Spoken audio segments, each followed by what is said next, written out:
അച്ഛന്റെ ഓർമ്മകൾ ഓരോ നിലമ്പൂരുകാരുടെയും മനസ്സിൽ എരിയുന്നുണ്ടെന്ന വൈകാരിക കുറിപ്പുമായി നന്ദന പ്രകാശ്.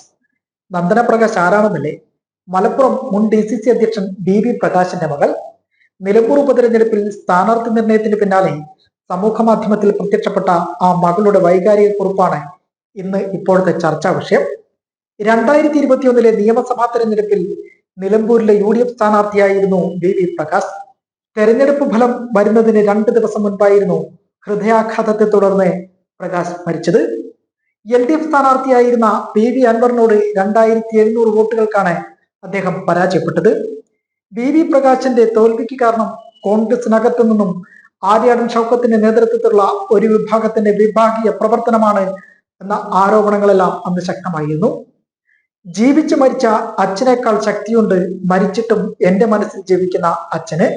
ശരീരം വിട്ടുപിരിഞ്ഞെങ്കിലും അച്ഛന്റെ പച്ച പിടിച്ച ഓർമ്മകൾ ഓരോ നിലമ്പൂരുകാരുടെയും മനസ്സിൽ എരിയുന്നുണ്ട്. അതൊരിക്കലും കെടാത്ത തീയായി പടർന്നുകൊണ്ടിരിക്കും. ആ ഓർമ്മകൾ മാത്രം മതി എന്റെ അച്ഛന് മരണമില്ലെന്ന് തെളിയിക്കാൻ. നന്ദന ഫേസ്ബുക്കിൽ കുറിച്ച വരികൾ ഇങ്ങനെയാണ്: മക്കൾ രാഷ്ട്രീയമാണ് കോൺഗ്രസിന്റെ മുഖമുദ്ര. ഏത് നിയമസഭാ മണ്ഡലമായാലും ആ മണ്ഡലത്തെ പ്രതിനിധീകരിച്ചിരുന്ന നേതാവ് മരണപ്പെട്ടാൽ ആ പാർട്ടിയോട് ചേർന്ന് നിൽക്കുന്ന കുടുംബത്തിനോട് മണ്ഡലത്തെ ആര് പ്രതിനിധീകരിക്കുമെന്നതിൽ അഭിപ്രായം തേടും. ആ കുടുംബത്തിലെ പാർട്ടി അനുഭവമുള്ള അംഗത്തിനെയാകും മണ്ഡലത്തെ പ്രതിനിധീകരിക്കാനായി തെരഞ്ഞെടുപ്പിന് നേരിടാനുമായി രംഗത്തിറക്കുക. കോൺഗ്രസ് പിന്തുടർന്നു വന്ന രീതിയും ഇതായിരുന്നു. തൃക്കാക്കരയിലും പുതുപ്പള്ളിയിലുമെല്ലാം തന്നെ കേരളം ഇത് കണ്ടതാണ്.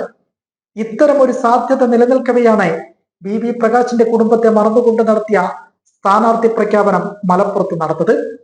പിന്നാലെ എത്തിയ സമൂഹ മാധ്യമങ്ങളിലെ കുറിപ്പും ശ്രദ്ധ നേടിയത് ഇതിനാധാരം. ആര്യാടൻ ഷൗക്കത്തിന് വേണ്ടി കോൺഗ്രസ് പ്രകാശിനെയും അദ്ദേഹത്തിന്റെ കുടുംബത്തെയും മറന്നതിൽ ഒരു വിഭാഗം നേതാക്കൾക്കിടയിൽ അമർഷവും നിലനിൽക്കുകയാണ്. നിലവിൽ നന്ദന പ്രകാശിനെ സ്ഥാനാർത്ഥിയാക്കുന്നതിലേക്ക് LDF-ൽ ചർച്ചകൾ നടക്കുന്നുണ്ട്. നന്ദന പ്രകാശ് ആയിരിക്കും ഇടതുമുന്നണി സ്ഥാനാർത്ഥിയായി എത്തുക എന്നതിന് തെളിവായി വേണം സമൂഹ മാധ്യമത്തിൽ പ്രത്യക്ഷപ്പെട്ട കുറിപ്പിനെ കാണാൻ. BB പ്രകാശിന്റെ മകളെ ഇടത് ക്യാമ്പിലേക്ക് എത്തിച്ചാൽ LDF-നെ അത് ഏറെ ഗുണം ചെയ്യും. ഇടത് മുന്നണി സ്ഥാനാർത്ഥിയായി നന്ദന പ്രകാശിനെ രംഗത്തിറക്കിയാൽ അൻവറിന് കൊടുക്കാവുന്നതിൽ വെച്ച് ഏറ്റവും വലിയ പ്രഹരമാകും LDF നൽകുക. ഒപ്പം പ്രചാരണത്തിന്റെ തുടക്കത്തിൽ തന്നെ കോൺഗ്രസിനും കനത്ത ആഘാതമാകും LDF സൃഷ്ടിക്കുക. നന്ദന പ്രകാശ് എന്ന പേര് ചുറ്റിപ്പറ്റി തന്നെയാണ് ഇടത് ക്യാമ്പ് നിലകൊള്ളുന്നത്. നന്ദന പ്രകാശ് എന്ന പേര് മണ്ഡലത്തിലെത്തുന്നതോടെ BB പ്രകാശിന്റെ ഓർമ്മകളുടെ എല്ലാം ബലത്തിൽ വോട്ടർമാരെ പോളിംഗ് ബൂത്തിലേക്ക് എത്തിക്കാൻ കഴിയുന്നതോടെ കോൺഗ്രസിനോട് പകരം വീട്ടാൻ ഇതിൽ പരം മറ്റൊന്നില്ലെന്നതാണ് ഇടത് നേതാക്കൾ പറയുന്നത്.